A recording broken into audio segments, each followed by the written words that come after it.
Hi, this is Albert from AWB Electrical Maintenance Services. Just looking at a storage pump here. In this application, it's a flight pump. This particular model is a 3068, and it's got a 214 impeller. So just going through the data plate, so it's rated at 1.7 kilowatts. There's its nominal speed, 415 at 50 hertz. You probably can't see it too well there. And it's got it's rated at 3.6 amps at full load.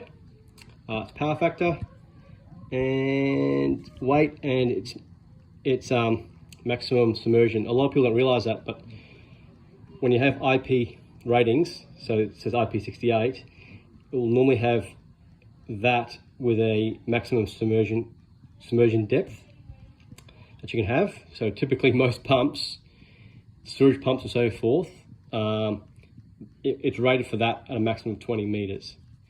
So some people don't realize that the IP68, they think it's, well, worst case scenario, you drop it to the ocean, it's not going to hold all the way to the ocean, to the bottom of the ocean. Just going a bit about these pumps. This is not in any way, I'll tell you now, a dig at flight pumps or any brand in particular. It's just that I'm not a particular fan of these pumps, in the sense that these are a macerator pump. So what a macerator pump is, it'll have this attachment here. So that goes onto the suction plate underneath there. And so as the pump rotates, it has a cutting action to cut off any matter that goes through it. Problem is that's my index finger, so you can see the size of the hole for this size pump. If this was a channel pump or a vortex pump or any other type of pump which wasn't a grinder, with no grinder attachment on it, for this capacity, you'd have a solids capacity about 3 to 5 times that hole size, which means it will pass through a lot. So, and typically with grinder pumps, they'll have this semi-open impeller. So semi-open impeller, they'll do higher pressures, higher heads, as people talk about in the industry, but there's a lot more wear there because and the performance of this is based on the clearance between this and this. So when that's put in there, you'll have a clearance setting there.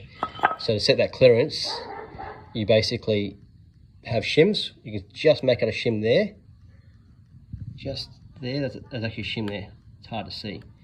But there'll be a shim which can go behind it as well, and that'll pack the clearance between this and this.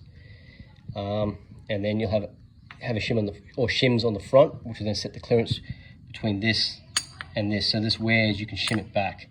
But these are consumable typically, so because everything goes through this first, everything, you have to replace these at certain intervals. Otherwise what will happen is, instead of cutting, having a smooth cutting action here, it'll just basically ball up and just bring stuff through these holes, and then it'll just go in here, ball up and wear this impeller like it has done here.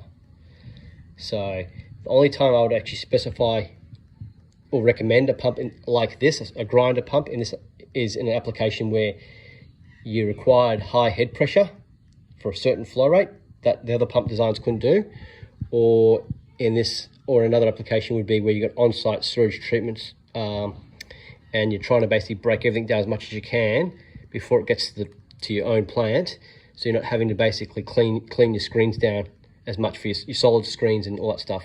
For any, the screens are there to stop any large material going through into the plant and pretty much depositing in the first stage of your tanks.